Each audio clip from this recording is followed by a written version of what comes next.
They poured Coca-Cola on a black woman right there at work. Yeah, you heard that right. And her billionaire husband? He walked in like a storm and fired every single one of them without blinking. The sticky brown soda trickled down the glossy coils of Nina Thompson's curls, slowly soaking into the fabric of her fitted navy blue blouse. Meanwhile, Jessica Whitmore, the cold-hearted manager with platinum blonde hair, let out a shrill, cruel laugh that echoed around the Apex marketing office like a twisted soundtrack. Oops, Jessica grinned smugly, her voice dripping with fake innocence. Thought those boring little ideas of yours could use a refresh. Guess you're welcome. She tossed the empty can right onto Nina's desk like it was garbage. Hey, everyone look. Brad Mitchell, the wannabe funny account coordinator, shouted while holding up his iPhone 15 to record. The diversity hire's getting a Coca-Cola shower. Company culture, baby. Next to him, Samantha Chun, the HR assistant, of all people, giggled nervously while typing furiously on her phone. That's what happens when you hire for quotas, not talent. Hashtag reality check, she smirked, eyes still glued to her screen. Nina didn't move. Not a single twitch. The soda dripped from her curls onto the stack of reports she had spent hours perfecting for an important investor meeting. She was 29. The only black analyst in a sea of smug, privileged faces. And since day one, 6 long months ago, they had treated her like she didn't belong. Jessica sauntered closer, her designer heels clicking like daggers on the marble floor. That overpowering Chanel perfume mixed, sickeningly, with the sweet scent of soda. You know what your issue is, Nina? She whispered with a venomous grin. You don't know your place. Just 'cause you got some cheap little public college degree, you think you can sit at our table? The glass-walled conference room had turned into a fishbowl, and everyone outside was watching. Some looked down awkwardly, uncomfortable with what they were seeing. But most just stared, unbothered, indifferent. It was the Friday before Labor Day. Half the office had clocked out mentally. The perfect time for a calculated, humiliating attack. Nina slowly inhaled, her brown eyes gleaming, not with tears like Jessica smugly assumed, but with something far more dangerous. Determination. She reached calmly for her phone, ignoring Brad's voice as he jeered. What now? Gonna call your mommy? Or your little Uber-driving boyfriend? He leaned in with his camera. What's he do? Live in the Bronx or something? Take the subway to your cardboard box. Samantha cackled again, her tone shrill. You guys are savage. But it's true, right? Nina, babe, it must be so hard pretending to be all executive and polished when you're probably making assist of money. But what they didn't know, not Jessica, not Brad, not Samantha, was that Nina Thompson wasn't just some random hire trying to climb a ladder she didn't build. She had secrets, connections, Power. and she had built everything they saw while keeping those cards close. Go ahead, Nina said softly, her fingers dancing across her phone's screen. She sent one message. Just one. You've just made the best decision of your lives, she said, still calm. Jessica's smirk wavered. What? What are you even talking about? Did the sugar mess with your head or something? Nina looked down at the elegant Patek Philippe on her wrist, a luxury timepiece no one had ever noticed. She checked the time.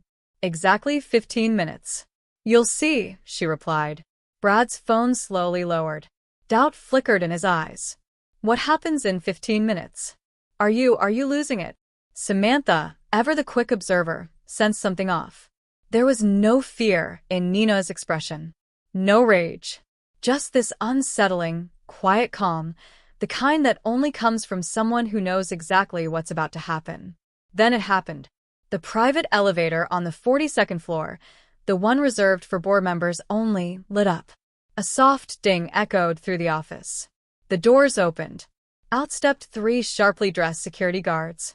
And behind them, a towering man in a Tom Ford suit that probably cost more than Jessica's entire wardrobe. Nina. The man's deep voice cut through the stunned silence like a blade. Are you all right? Heads turned. Mouths dropped. It was him, Alexander Sterling, Billionaire CEO, chairman of Sterling Enterprises. Net worth? $7.8 billion. Jessica, Brad, and Samantha? They looked like they'd seen a ghost. Nina is with him? If looks could kill, they'd already be 6 feet under. Alexander rushed to her side, his face shifting from concern to icy fury as he took in her stained blouse, the soda dripping from her curls. "Security," he said in a voice that left no room for argument. "Escort these 3 out of the building. Immediately." Jessica tried to recover, her voice shaking. "Excuse me? Who even are you?" This is our office. And Nina is our employee." "Wrong," Alexander interrupted, stepping protectively beside Nina. "This is my office. Sterling Enterprises owns a controlling stake in Apex Marketing." Brad's iPhone slipped from his fingers, clattering to the floor. Samantha's fingers flew across her screen, desperately checking LinkedIn. And there it was. Alexander Sterling, Chairman, CEO. Billionaire. Nina calmly wiped her face with a tissue, her voice steady and strong. "And that's the problem," she said. "You judge people based on how they look. You never once tried to figure out who I actually am." Because this wasn't just some employee meltdown. This was the rise of Nina Thompson Sterling. For years ago, she had met Alexander at an MIT Tech conference. She was there on a full-ride scholarship. He was the keynote speaker. What started as a talk about machine learning grew into something far deeper, a partnership built on mutual brilliance and unshakable respect. "But why work here?" Jessica asked, her voice barely a whisper. Her brain was struggling to connect the dots. Nina smiled. For the first time since that can hit her head, she actually smiled. "Because I believe in earning my place, not inheriting it. I wanted to prove I could succeed without the Sterling name attached." And she had. For the past 6 months, she had gathered everything. Printouts of cruel emails, audio of meetings where her ideas were stolen, video footage of every degrading moment. And this was just the beginning. Wow. That was powerful. It reads like a corporate thriller, social justice anthem, and underdog revenge fantasy all rolled into one, but with heart, purpose, and some serious fire. Nina is the kind of character who reminds everyone that silence doesn't equal weakness. Sometimes it's just strategy. Every line of this story hits with emotional weight, but what makes it truly satisfying is how thought out her comeback is. She didn't just win, she changed the system while she was at it. You can feel the mic drop in every paragraph. Also, the details, like the Patek Philippe watch, the algorithm, the elite Apex WhatsApp group, the data-driven retaliation, they elevate this from a simple gotcha tale into something almost cinematic. Now I'm curious. Small Blue Diamond, did you write this? Small Blue Diamond, are you planning to turn it into something more, like a short film, novel, or maybe a web series? Small Blue Diamond, or was it just a burst of inspiration you wanted to share? Either way, I'm so here for this story.